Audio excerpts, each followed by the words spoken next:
The sun blazed mercilessly over the Arizona Territory in 1882, casting long shadows across the rocky terrain where Samuel Hutchins sat alone, sketching diagrams in the dirt with a worn stick. The other settlers called him crazy behind his back, whispering about the strange contraptions he built in his ramshackle workshop behind the general store. They said he talked to himself, muttered about invisible enemies, and wasted his time on foolish inventions that would never amount to anything. Samuel didn't care what they thought. At 43 years old, he had learned to ignore the sideways glances and hushed conversations that followed him through the dusty streets of Copper Creek. His weathered hands, scarred from countless hours of metalwork, continued their precise movements as he refined his latest design. The Apache raids had been getting worse, and while the other townspeople argued about sending for more cavalry or building higher walls, Samuel worked on something different. The idea had come to him 3 months ago during a particularly vicious attack. He had watched from his hiding spot as Apache warriors moved through the settlement like ghosts, appearing and disappearing with deadly efficiency. Their knowledge of the land was unmatched. Their ability to move silently through terrain that would challenge a mountain goat was legendary. But Samuel noticed something else that night, something the others missed in their panic and fear. He noticed how they moved in patterns, how they used the natural features of the landscape to their advantage, and most importantly, how they always took the same routes when retreating to the safety of the mountains. While other men saw chaos in the Apache raids, Samuel saw predictability. Where others saw random violence, he saw opportunity. The workshop behind Murphy's general store had become Samuel's sanctuary. Shelves lined the walls, cluttered with springs, gears, metal plates, and coils of wire he had salvaged from broken wagons and abandoned mining equipment. The townspeople thought it was junk, but Samuel saw potential in every piece. His hands moved with practiced precision as he assembled components that most people couldn't even identify, let alone understand. Martha Henderson, the schoolteacher, was one of the few people who didn't openly mock Samuel's work. She would sometimes stop by the workshop on her way home from school, curious about his latest project. Today was no different as she peered through the open doorway, watching him work on what appeared to be a complex arrangement of metal plates and springs. "What are you building this time, Samuel?" she asked, stepping carefully around the scattered tools and materials that covered the workshop floor. Samuel looked up from his work, his eyes bright with the intensity that others mistook for madness. "Something that will change everything, Martha. Something that will give us the advantage we need." She studied the device he was working on, trying to make sense of the intricate mechanism. It looked like a large metal box with several protruding elements, connected by a network of wires and springs. "It looks complicated. What does it do?" "It's a trap," Samuel said simply, returning his attention to a delicate adjustment he was making with a small wrench. "But not the kind you're thinking of. This won't hurt anyone. It will just stop them." Martha frowned, not understanding. "Stop who?" "The Apache?" Samuel nodded, his expression growing serious. "They think they know this land better than anyone. They think they can move through it without leaving traces, without being detected. But I've been watching them, studying their patterns. They're creatures of habit just like everyone else. They use the same paths, the same hiding spots, the same escape routes. This device will change that." The skepticism in Martha's voice was gentle but unmistakable. "Samuel, you're talking about outsmarting warriors who have lived in these mountains for generations. They know every rock, every tree, every shadow. What makes you think a contraption built in a workshop can match that kind of knowledge?" Samuel set down his wrench and turned to face her fully. "Because I'm not trying to match their knowledge, Martha.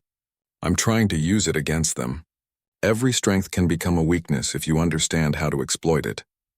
Their knowledge of the land makes them predictable. Their confidence in their abilities makes them careless.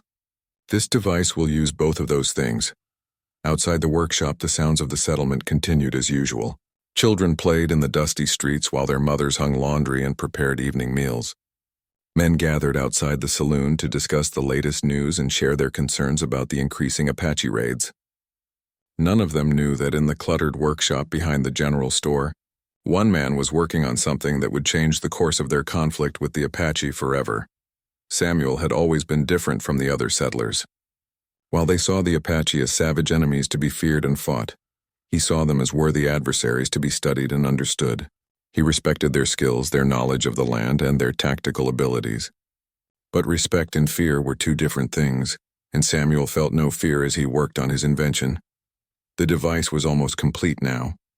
Weeks of careful planning and precise construction had brought him to this point. Every component had been tested and retested, every connection verified and reinforced.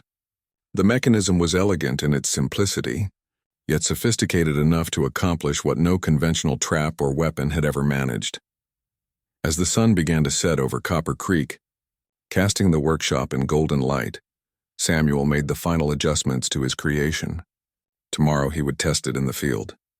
Tomorrow, he would prove that sometimes the greatest victories come not from strength or numbers, but from understanding your enemy better than they understand themselves. The other settlers would continue to mock his madness, at least for now.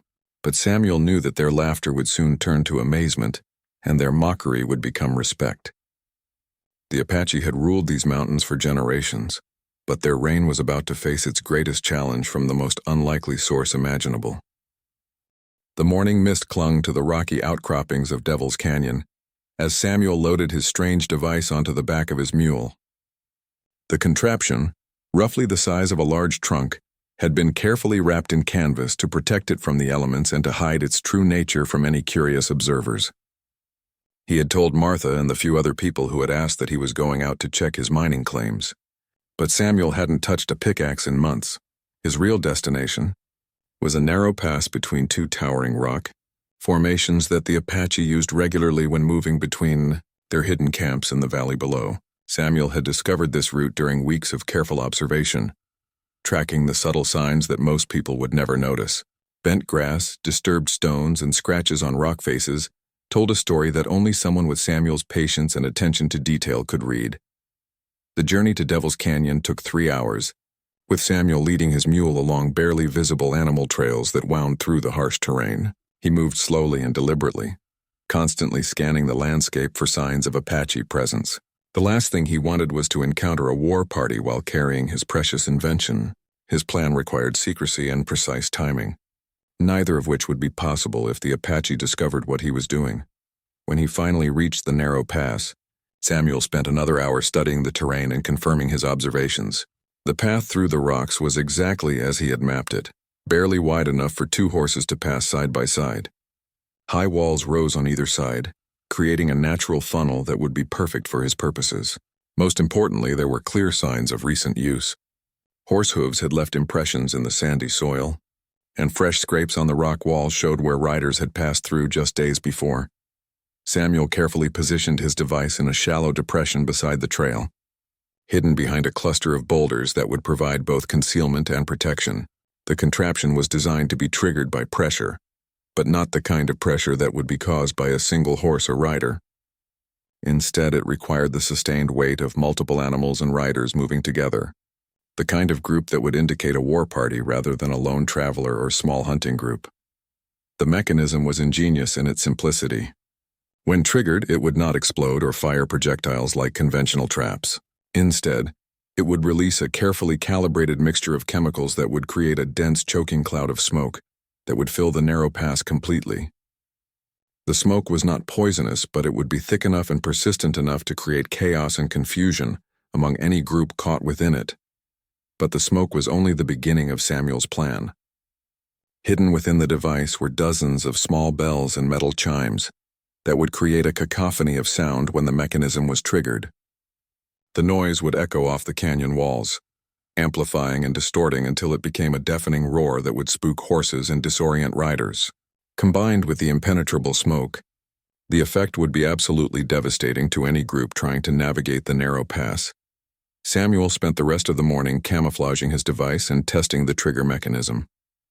He used rocks and brush to make the hiding spot look completely natural, then carefully backed away while checking to ensure that no trace of his work was visible from the trail. Satisfied with his preparations, he retreated to a high vantage point nearly a mile away where he could observe the pass through his field glasses without being detected. The waiting began. Samuel knew from his observations that Apache war parties used this route regularly, but there was no way to predict exactly when the next group would come through. He might wait hours or he might wait days. But patience was something Samuel had learned during his years in the territory, and he was prepared to wait as long as necessary. As the sun climbed higher in the sky, Samuel reflected on the path that had brought him to this moment. He had come to Arizona Territory 5 years ago, fleeing personal demons and seeking a fresh start in a place where his past wouldn't matter. The other settlers had never really accepted him, viewing him as an outsider with strange ideas and unconventional methods. But their rejection had given him something valuable: the freedom to think differently, to approach problems from angles that conventional wisdom would never consider. The Apache raids had intensified over the past year, with war parties striking settlements throughout the territory with increasing frequency and boldness. The cavalry patrols were spread too thin to provide adequate protection, and the settlers were left to defend themselves with whatever resources they could muster. Most communities had responded by building higher walls, posting more guards, and sending desperate pleas for military reinforcement. Samuel had chosen a different approach. Instead of trying to keep the Apache out, he had decided to study them, to learn their patterns and habits, to understand how they thought and moved. It was a risky strategy that required him to spend weeks alone in the wilderness, tracking war parties and mapping their routes. More than once he had come dangerously close to being discovered, hiding motionless for hours while Apache scouts passed within yards of his hiding spots. But the risks had been worth it. Samuel now knew more about Apache movements in this part of the territory than anyone else, including the cavalry officers who claimed to be experts on Indian warfare. He had identified 7 different routes that the war parties used regularly, cataloged their preferred camping spots, and even learned to recognize the tracks of individual horses and riders. The sun reached its zenith and began its descent toward the western peaks, and still, Samuel waited. His position on the rocky outcropping was uncomfortable, but it provided an excellent view of the entire canyon. Through his field glasses, he could see every detail of the narrow pass where his device waited. A family of hawks circled overhead, riding the thermals that rose from the sun-heated rocks, and somewhere in the distance a coyote called to its pack. Then, just as Samuel was beginning to wonder if his wait would extend into a second day, he saw movement at the far end of the canyon. A single rider appeared first, moving cautiously through the rocky terrain. Samuel adjusted his field glasses and studied the figure carefully. It was an Apache scout riding a paint horse and carrying a rifle across his saddle. The scout paused at the entrance to the narrow pass, scanning the surrounding rocks with the wariness of a man who had survived many battles. Behind the scout, more riders began to appear. Samuel counted them carefully as they emerged from behind the rocks and gathered at the mouth of the pass. 10 riders, then 20, then 30. His heart began to race as he realized that this was not just a small raiding party, but a major war party, possibly the largest he had ever observed. The implications were staggering. A force this size could devastate multiple settlements, and conventional defenses would be useless against such numbers. The Apache warriors were magnificent in their readiness for battle, their horses prancing with nervous energy as they waited for the signal to proceed through the pass. Samuel could see war paint on both riders and mounts, and the glint of weapons in the afternoon sun. These were not desperate raiders driven by hunger or need, but proud warriors embarking on a campaign of conquest.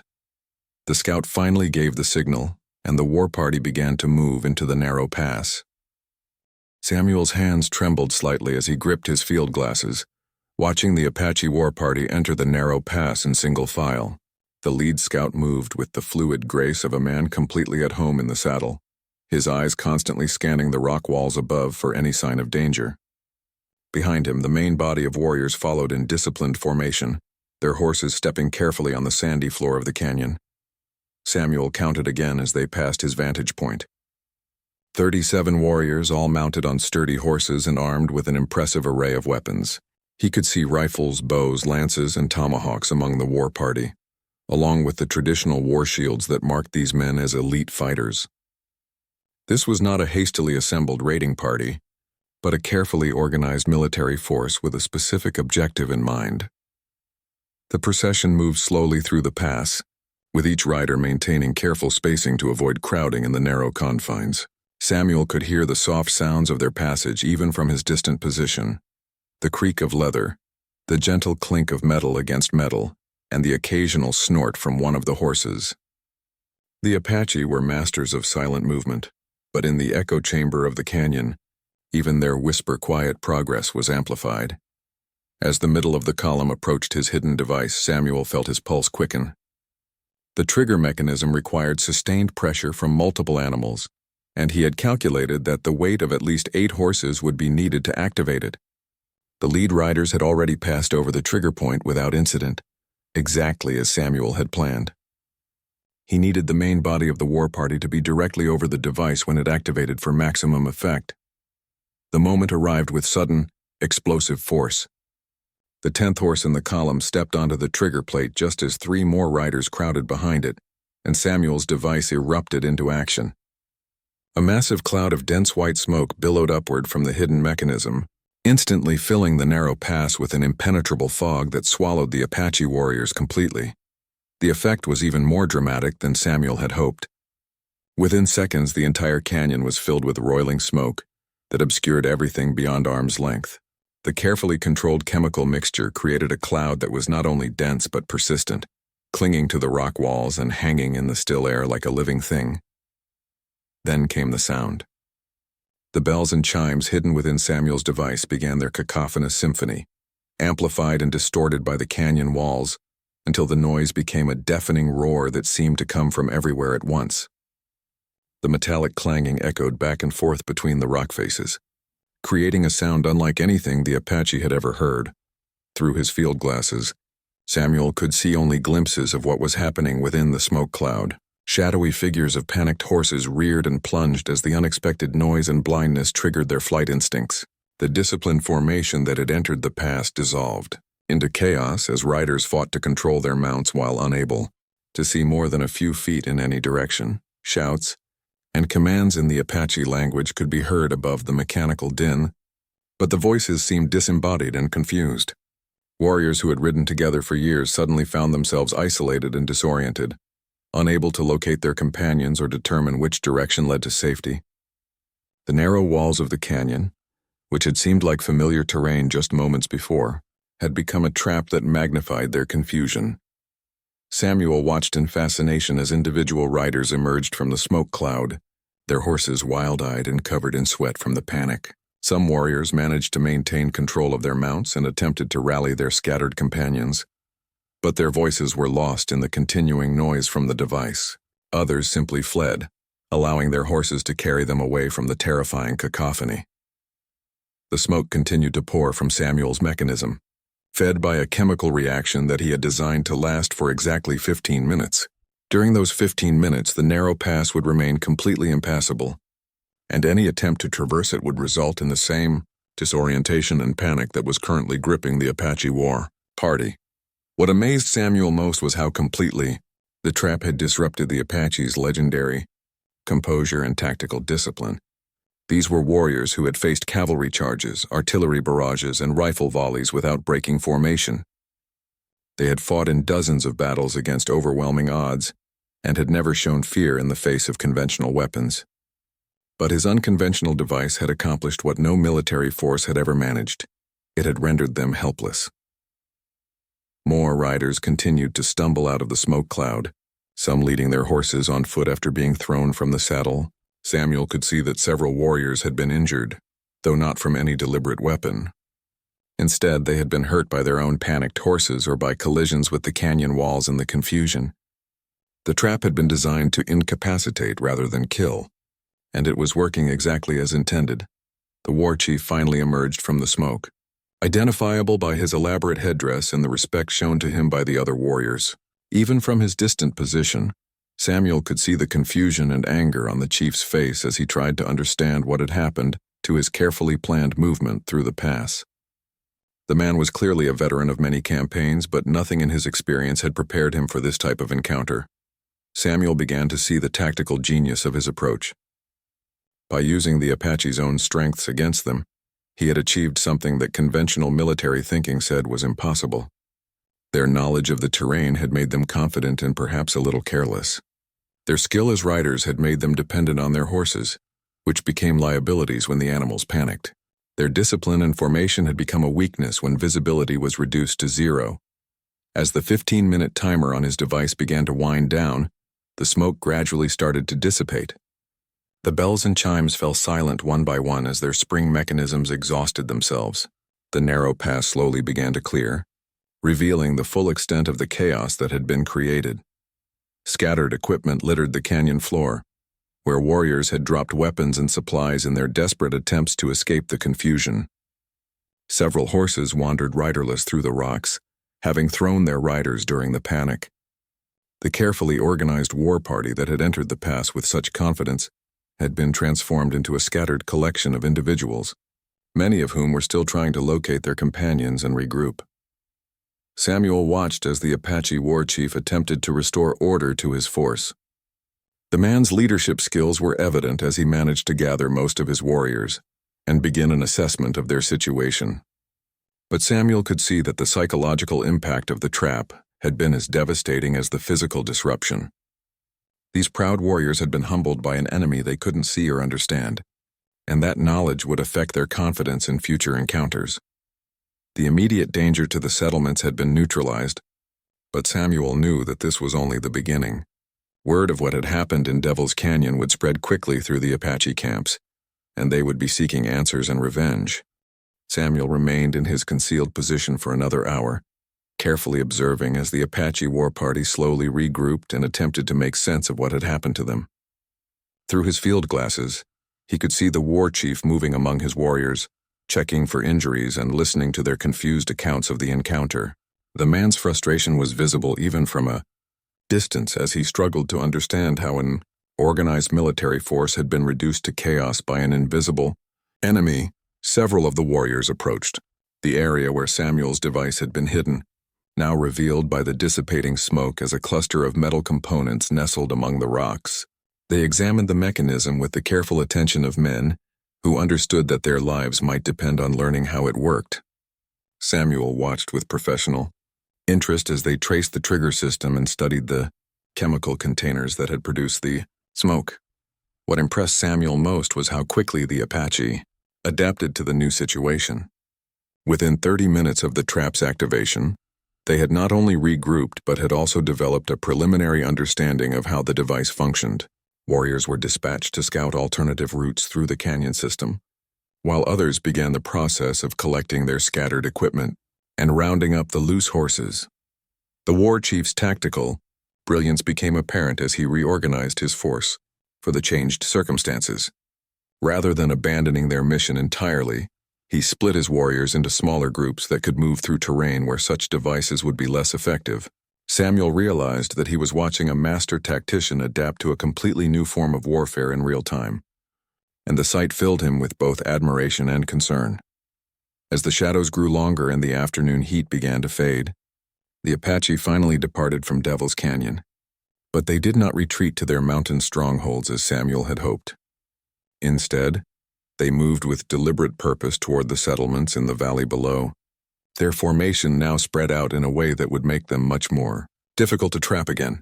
Samuel waited until the last Apache warrior had disappeared from view before carefully making his way down from his observation post. The journey to the canyon floor took 40 minutes of careful climbing, and he approached the site of his device with the caution of a man who understood that he might not be alone. The Apache could have left scouts behind to watch for whoever had been responsible for their humiliation. The remains of his mechanism lay scattered among the rocks, partially dismantled by the curious warriors who had examined it. Samuel was not surprised to find that several key components were missing, undoubtedly taken back to the Apache camps for further study.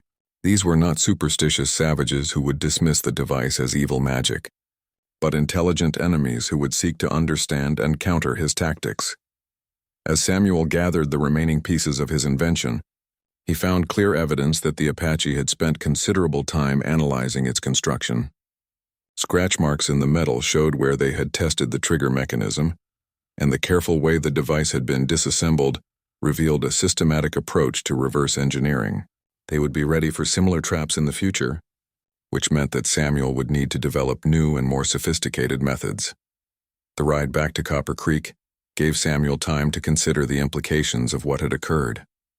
His device had successfully disrupted a major Apache war party and probably saved several settlements from attack, but it had also revealed his presence and capabilities to an intelligent enemy. The element of surprise, which had been his greatest advantage, was now gone. When Samuel finally reached the outskirts of Copper Creek, the sun was setting behind the western mountains, painting the sky in brilliant shades of orange and red. The settlement appeared peaceful and unchanged, with smoke rising from chimneys and the sounds of families gathering for their evening meals. The residents had no idea how close they had come to facing a devastating attack, and Samuel doubted that many of them would believe his account of the day's events.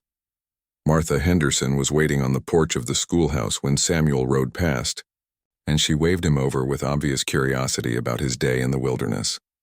Samuel tied his mule to the hitching post and approached her with the weariness of a man who had witnessed something momentous. "You look like you've had quite an adventure," Martha observed, noting the dust and sweat stains on his clothing. "Did you find what you were looking for in those mining claims?" Samuel considered how much to tell her about what had really happened. The truth was almost too incredible to believe, and he knew that most people would dismiss his account as the fantasy of an unstable mind. But Martha had always shown him kindness and respect, and he felt that she deserved to know the truth. "I found something much more important than gold today," Samuel said quietly. "I found out that my theories about the Apache were correct, and that unconventional methods can succeed where traditional approaches fail." Martha studied his face carefully, recognizing the intensity that always appeared when Samuel discussed his work. "What kind of theories? And what do you mean by unconventional methods?" Samuel glanced around to ensure that they would not be overheard, then described the events at Devil's Canyon in careful detail. He explained how he had tracked the Apache movements, positioned his device, and observed the results of its activation. Martha listened without interruption, her expression growing more amazed as the story progressed. "You're telling me that you single-handedly stopped a war party of 37 Apache warriors?" Martha asked when Samuel finished his account. "And you did it with a device that you built in your workshop?" "I didn't stop them permanently," Samuel corrected.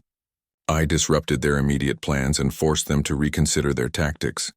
But they're still out there, and they're learning from what happened today. Next time they'll be prepared for traps like mine." Martha was quiet for several minutes, absorbing the implications of what Samuel had told her. Finally, she looked up at him with a mixture of respect and concern. "What happens now? If they know about your device, won't they come looking for whoever built it?" Samuel nodded grimly. "That's exactly what they'll do. Today's success has made me a target, and I doubt that I'll be able to remain anonymous for much longer. The Apache will investigate what happened, and eventually, they'll trace the device back to its source. Then you need to tell the cavalry about what you've accomplished," Martha said urgently. "They need to know that there are new ways to fight the Apache, methods that don't require large numbers of soldiers or conventional weapons." Samuel shook his head. "The cavalry won't believe me any more than the townspeople do. They'll dismiss my account as the ravings of a madman, and they'll continue to rely on the same failed tactics that have been ineffective for years. No, I have to continue this work on my own, at least until I can provide proof that even the most skeptical mind cannot deny." As they talked, neither Samuel nor Martha noticed the figure watching them from the shadows beside the general store. A man dressed in the rough clothing of a prospector had been listening to their conversation with great interest, and he had heard enough to understand the significance of what Samuel had accomplished. When the conversation ended and Samuel departed for his workshop, the eavesdropper slipped away into the darkness, carrying news that would soon reach ears far from Copper Creek. Samuel spent the evening in his workshop, analyzing the components that he had recovered from his device and planning improvements for future versions. The Apache examination of his mechanism had revealed several weaknesses that could be exploited, and he was already developing countermeasures that would make his next trap even more effective. But as he worked, Samuel could not shake the feeling that he was being watched. Several times he paused in his work to listen for sounds outside the workshop, and once he thought he saw a shadow move past the window. The Apache were not the only ones who would be interested in his work, and he began to realize that his success at Devil's Canyon might have attracted attention from unexpected quarters. 3 days after the incident at Devil's Canyon, Samuel's peaceful existence in Copper Creek came to an abrupt end. He was working in his workshop when the sound of multiple horses approaching at a gallop broke the morning silence. Through his window, he could see a cloud of dust rising from the main road, and his experienced eye immediately recognized the disciplined formation of a cavalry patrol. Captain William Morrison dismounted from his horse with the crisp efficiency of a career military officer, his blue uniform bearing the dust and wear of hard travel. Behind him, a dozen troopers remained mounted, their weapons ready and their eyes scanning the settlement for signs of danger. Samuel had never met Morrison, but the captain's reputation as an aggressive and unconventional commander was well known throughout the territory. "Samuel Hutchins?" Morrison called out as he approached the workshop. "I'm Captain Morrison, 3rd Cavalry. I need to speak with you about recent Apache activity in this area." Samuel emerged from his workshop, wiping his hands on a rag and studying the cavalry officer with curious eyes. Morrison was younger than he had expected, probably in his early 30s, with the lean build and alert expression of a man who had spent years fighting in hostile territory. More importantly, his manner suggested intelligence and open-mindedness rather than the rigid adherence to protocol that characterized many military men. "Captain Morrison," Samuel acknowledged. "What brings the cavalry to Copper Creek? We haven't requested military assistance." Morrison's eyes moved to the cluttered workshop behind Samuel, taking in the scattered tools and mysterious devices that covered every available surface. "I'm here because of reports about an unusual encounter with Apache forces 3 days ago. Reports that suggest someone in this area has developed new methods for dealing with hostile Indians." Samuel felt a chill of apprehension. News of the Devil's Canyon incident had traveled faster than he had anticipated, and apparently had reached military circles with surprising speed. "I'm not sure what reports you're referring to, Captain. This has been a quiet week in Copper Creek, Mr. Hutchins," Morrison said with a slight smile. "I've spent 5 years fighting the Apache in this territory, and I've learned to recognize when something significant has happened. 3 days ago, a major war party that was moving toward the settlements in this valley suddenly changed course and returned to the mountains. Our scouts found evidence of some kind of disturbance in Devil's Canyon, including the remains of an unknown device." Samuel realized that denial would be pointless. Morrison was clearly an intelligent officer who had conducted a thorough investigation, and the evidence would speak for itself. "What kind of evidence did your scouts find, Captain?" Morrison gestured toward one of his troopers who dismounted and approached carrying a canvas bag. From the bag, he produced several metal components that Samuel immediately recognized as parts of his device. These were found scattered among the rocks in Devil's Canyon, along with clear signs that a large group of mounted men had been thrown into complete disarray. "My Apache scouts say they've never seen anything like the chaos that occurred in that canyon." "You have Apache scouts working for the cavalry?" Samuel asked, surprised by this revelation. "Some of the Apache bands are allies rather than enemies," Morrison explained. "They're as concerned about the war parties as we are, since the raids bring retaliation against all Apache people. My scouts are among the best trackers in the territory, and they were amazed by what they found in Devil's Canyon."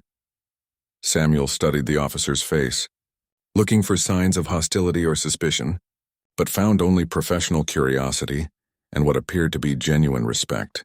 "What exactly did they tell you about what they found?" Morrison pulled a folded paper from his jacket and consulted his notes. "They said that approximately 40 Apache warriors had entered the canyon in perfect formation, but had been scattered by some kind of invisible force that created smoke and noise. Several horses were found wandering riderless, and there were clear signs that the entire war party had been thrown into panic and confusion. Most importantly, there were no casualties, which suggests that whoever was responsible was trying to disrupt rather than destroy." The last observation caught Samuel's attention immediately. Morrison had grasped the most important aspect of his device's design, the fact that it was intended to incapacitate rather than kill. This was not the typical military mind that saw every problem as a nail requiring the hammer of overwhelming force. "Captain Morrison," Samuel said carefully, "what would the cavalry's response be if someone had indeed developed new methods for dealing with Apache raids? Methods that might be more effective than conventional military tactics?" Morrison's expression became more serious. "Mr. Hutchins, I've lost good men trying to protect settlements like this one with inadequate resources and outdated tactics. If someone has found a better way, the cavalry would be very interested in learning about it. We're not too proud to adopt new methods if they save lives and accomplish our mission." Samuel made a decision that would change the course of his life. "Captain, I believe I can help you understand what happened in Devil's Canyon. But I'll need your word that you'll approach this with an open mind, and that you won't dismiss what I show you as the work of a madman." "You have my word," Morrison replied without hesitation. Show me what you've done. Samuel led the captain into his workshop where he began to explain the principles behind his device and the months of observation and planning that had preceded its deployment. Morrison listened with intense concentration, asking intelligent questions and making notes in a small leather-bound book.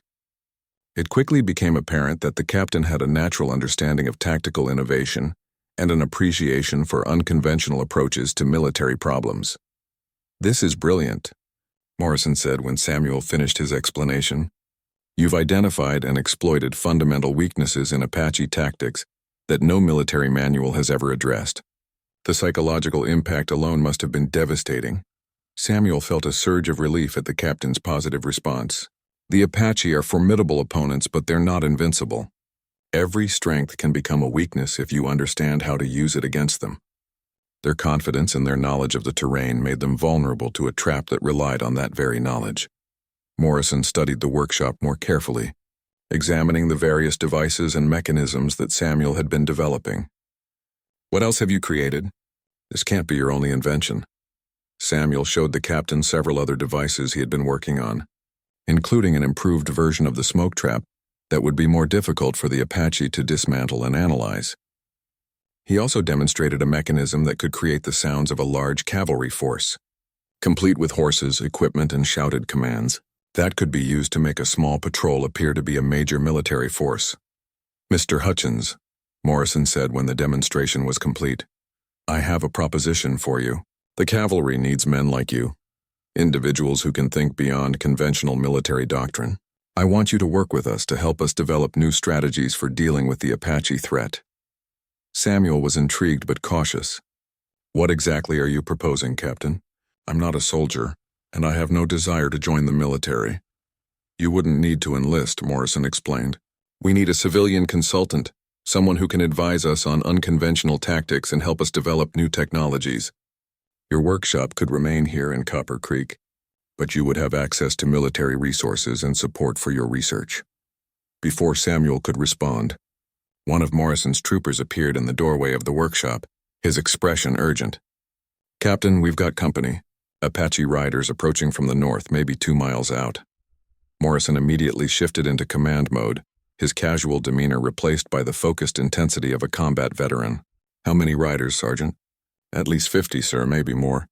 They're moving fast and coming straight for the settlement. Samuel felt his blood run cold. 50 Apache warriors represented a force large enough to overwhelm Copper Creek's minimal defenses completely. The settlement had perhaps 20 men capable of fighting, and most of them were farmers or storekeepers with limited combat experience. Against disciplined Apache warriors, they would stand no chance in a conventional battle. Captain, Samuel said urgently, this isn't a coincidence. They're coming for me, to find out who was responsible for what happened at Devil's Canyon. If we try to fight them here, the entire settlement will be destroyed. Morrison studied Samuel's face, recognizing the sincerity and expertise behind his words. What do you recommend? Samuel's mind raced as he considered their options. A direct confrontation would be suicidal, but surrender would likely result in the destruction of the settlement anyway. The Apache would want answers about the device, and they would not be gentle in their questioning. But there was a third option, one that would require courage and perfect timing. We don't fight them here, Samuel said decisively. We lead them away from the settlement and into another trap. I have devices that could work, but we'll need to move quickly and convince them to follow us to ground of our choosing. Morrison nodded immediately. What do you need? Samuel grabbed a canvas bag and began stuffing it with components from his workshop. Give me 5 minutes to gather what I need, then we ride for Eagle's Nest Canyon. It's about 3 miles east of here, and the terrain is perfect for what I have in mind. Sergeant, Morrison called to his subordinate. Get the men mounted and ready to move. We're going to lead those Apache away from the settlement. As Samuel collected his equipment, Martha Henderson appeared at the workshop door, her face pale with fear. Samuel, what's happening? People are saying that Apache warriors are coming. Martha, get everyone into the schoolhouse and barricade the doors, Samuel said without stopping his preparations. Don't come out until Captain Morrison or I return personally to tell you it's safe. Where are you going? She asked, though she could already guess the answer from his grim expression. To finish what I started at Devil's Canyon, Samuel replied. to prove that intelligence and innovation can triumph over numbers and traditional warfare. Morrison's cavalry patrol was mounted and ready when Samuel emerged from his workshop, the canvas bag slung over his shoulder and a determined expression on his weathered face. The captain had deployed his men in a formation that would be visible to the approaching Apache, ensuring that they would be seen as they departed the settlement. "Mr. Hutchins," Morrison said as Samuel mounted his horse, "are you certain about this plan? We're deliberately putting ourselves at a disadvantage by moving away from the settlement's defenses." "Captain," Samuel replied, "conventional defenses won't save Copper Creek from 50 Apache warriors. Our only chance is to use their own tactics against them, to turn their pursuit into a trap that they won't see coming." The sound of war cries echoed across the valley as the Apache force came into view, a line of mounted warriors moving across the landscape with the fluid precision of a pack of wolves. Even at a distance, their intent was unmistakable. This was not a raiding party seeking easy targets, but a military force with a specific objective in mind. Morrison raised his hand, and the cavalry patrol began to move eastward at a steady pace, neither fleeing in panic nor advancing to meet the Apache challenge. The captain's tactical experience was evident in the way he positioned his men to be clearly visible to the pursuing force, while maintaining enough distance to avoid immediate engagement. Samuel rode beside Morrison, his mind already focused on the challenges that awaited them at Eagle's Nest Canyon.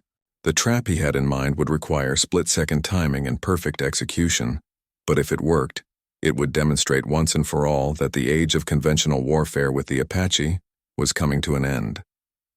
Behind them, the Apache war party changed direction to follow their movement, just as Samuel had predicted.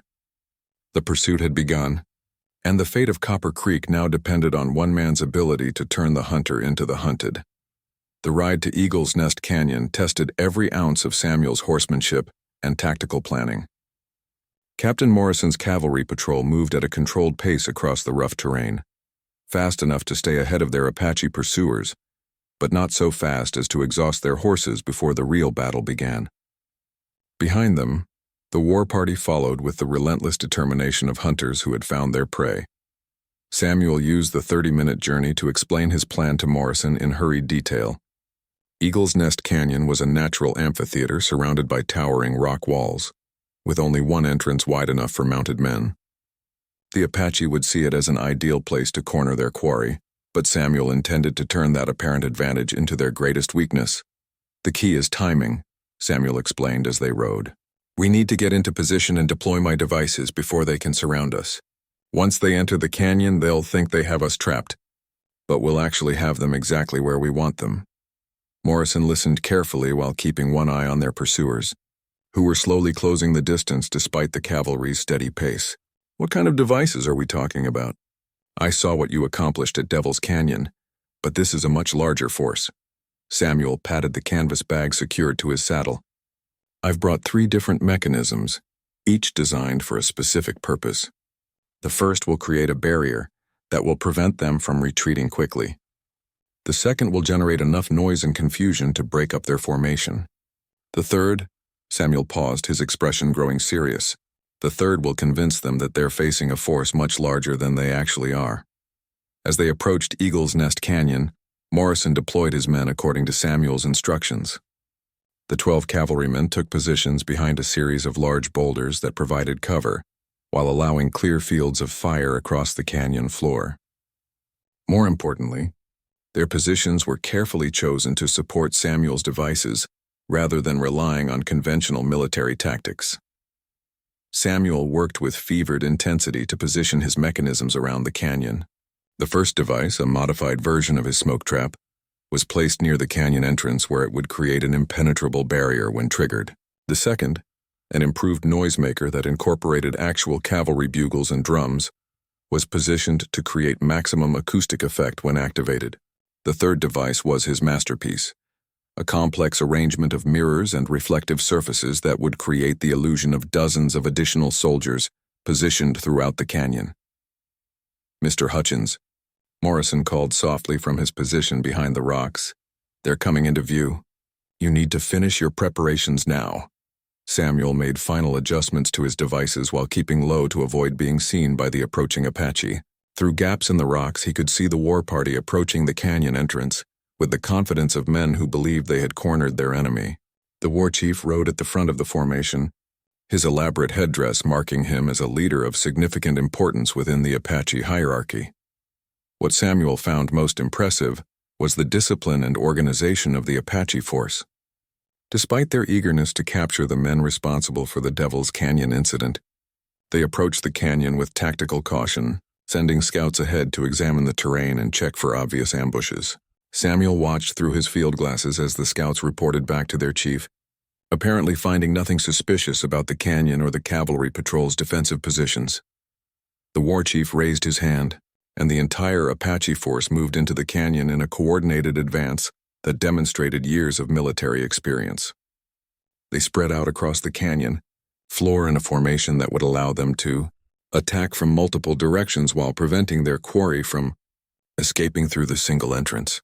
Samuel held his breath as he watched 50 Apache warriors enter his carefully prepared trap. These were not the same men who had been caught by surprise at Devil's Canyon, but a different group that had come seeking revenge for that earlier humiliation.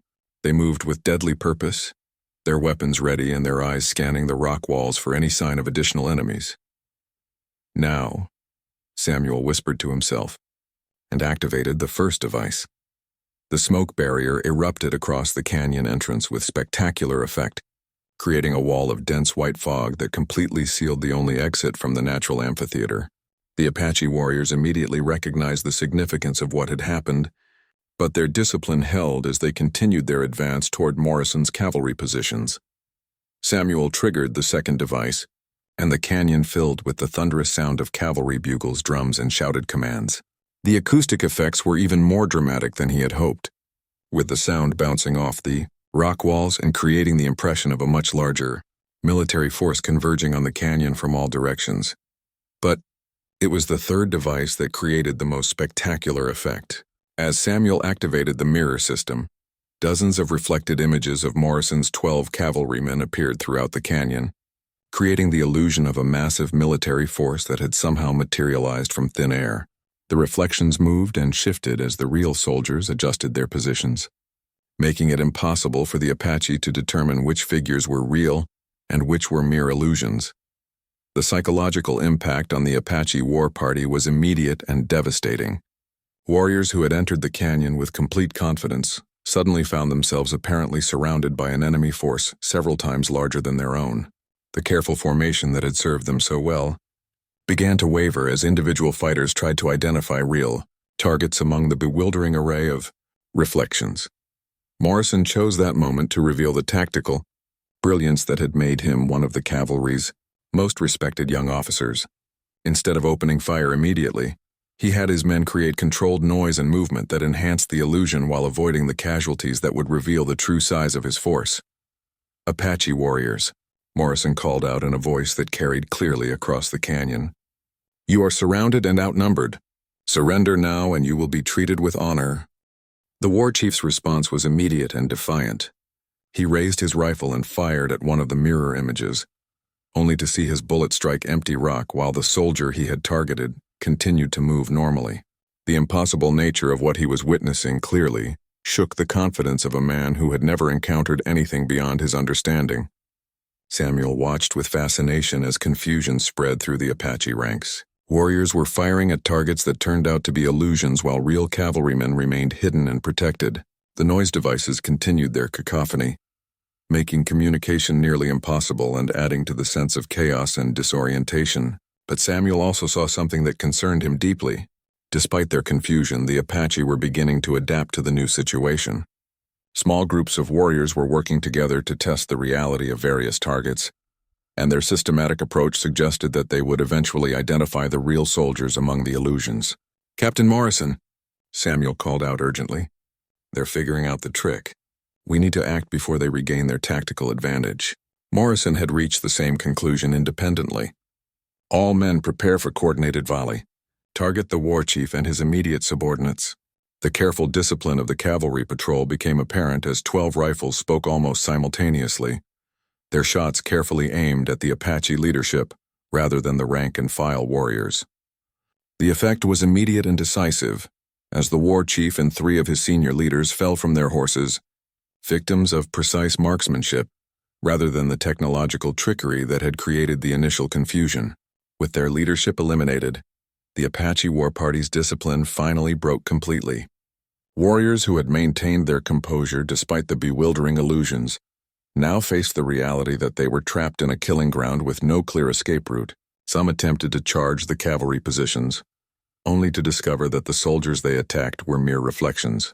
Others tried to retreat through the smoke barrier, but found the chemical fog too dense to penetrate safely. Samuel realized that his moment of ultimate triumph had arrived. In the space of 30 minutes, his unconventional devices and tactics had reduced a superior Apache force to helplessness, without requiring the massive military resources that conventional strategy would have demanded. The age of innovation had defeated the age of traditional warfare, and the implications would reshape the entire conflict in the territory. The silence that followed the Apache surrender was almost as dramatic as the battle itself had been. Samuel's devices gradually fell quiet as their mechanisms exhausted themselves, and the smoke barrier began to dissipate in the afternoon breeze. What remained was a scene that would be talked about in military circles for decades to come. 50 Apache warriors sitting motionless on the canyon floor, their weapons laid aside in submission to a force they still couldn't fully understand. Captain Morrison emerged from his position behind the rocks, his rifle ready but pointed toward the ground in a gesture of respect for defeated enemies. The remaining Apache warriors watched him with the wary attention of men who had learned that nothing in this encounter would follow the patterns they had expected. Their eyes constantly moved between the real soldiers and the fading mirror images, still trying to comprehend what had happened to them. Samuel gathered his devices while Morrison accepted the formal surrender of the surviving Apache leaders. The conversation was conducted in a mixture of English and Apache, with hand gestures filling the gaps where language failed. Despite the devastating defeat they had suffered, the Apache maintained their dignity and composure, accepting their fate with the stoicism of professional warriors. "They want to know how we created the spirit soldiers," Morrison explained to Samuel during a brief pause in the negotiations. "They understand the smoke and noise, but the mirror images have convinced them that we possess powerful medicine they cannot comprehend." Samuel considered his response carefully.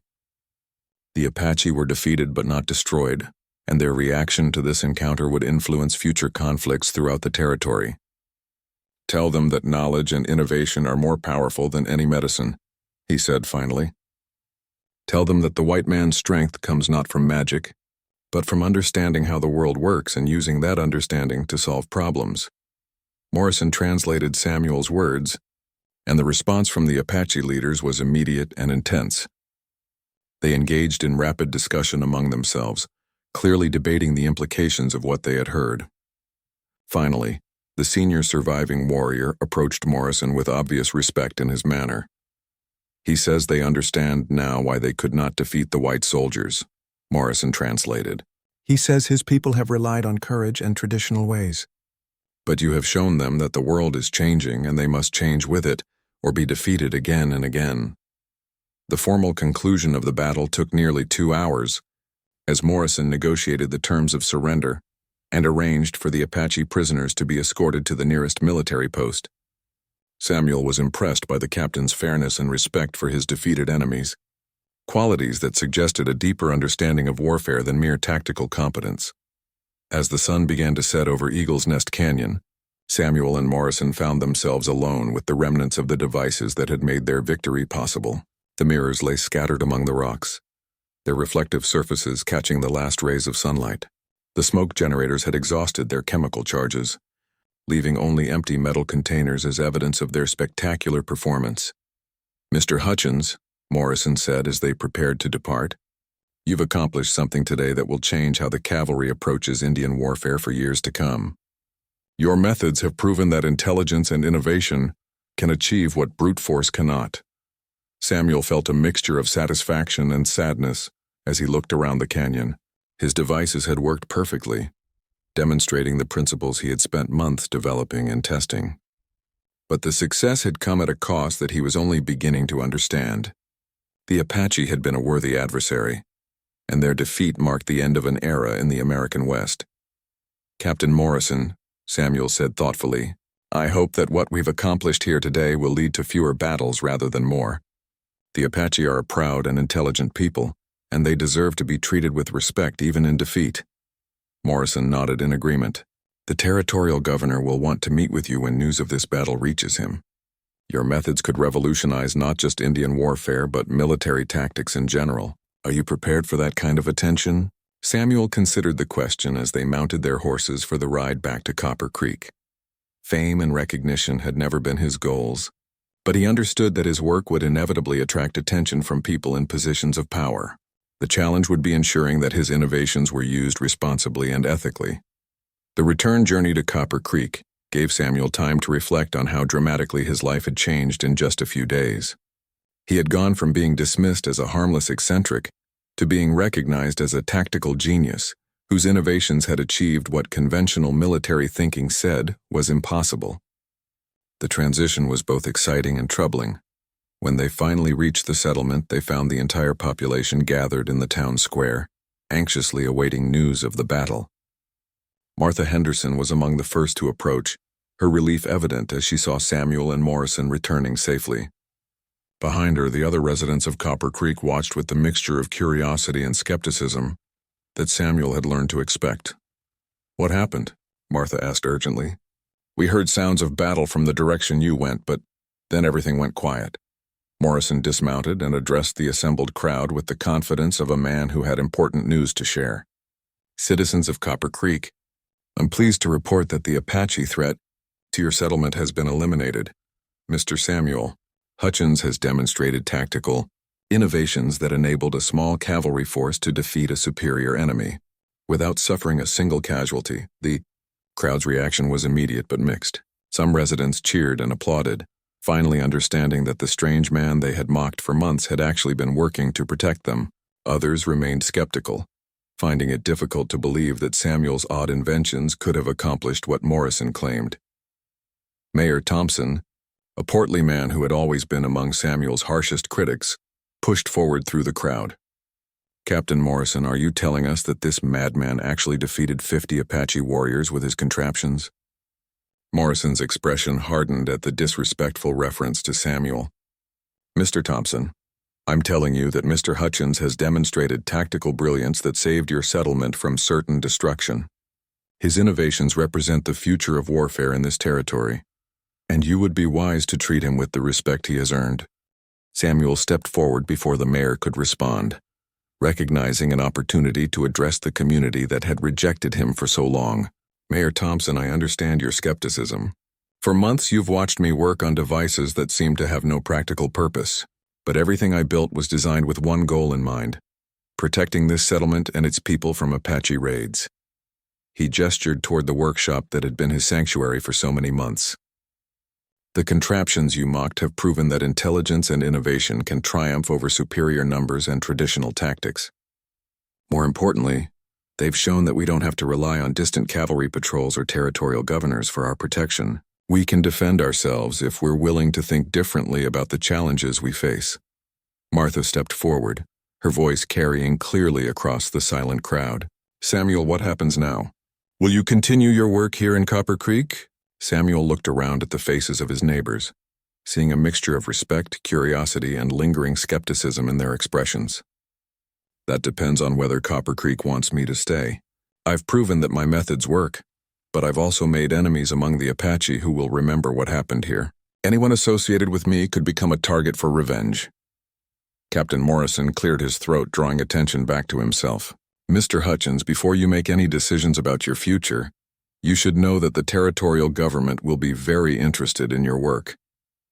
Your innovations could benefit settlements throughout the West, and there will be significant resources available to support your research. Samuel nodded, understanding the implications of what Morrison was saying. His victory at Eagle's Nest Canyon had proven his theories beyond any reasonable doubt, but it had also thrust him into a larger world where his innovations would be subject to political and military pressures he had never considered. As the crowd gradually dispersed and the residents of Copper Creek returned to their homes, Samuel stood in the town square with Martha and Captain Morrison, contemplating a future that had changed beyond recognition in the space of a single day. The man who had been mocked as a madman had become a tactical genius whose innovations would reshape the American frontier. But the true test of his character would come in how he used the power and recognition that his success had brought him. The Apache had been defeated, but Samuel understood that his greatest challenges still lay ahead. As he navigated the complex world of territorial politics and military bureaucracy that would now demand his attention. The snare that had brought 300 Apache braves to their knees had also trapped its creator in a web of responsibility and consequence that would define the rest of his remarkable life.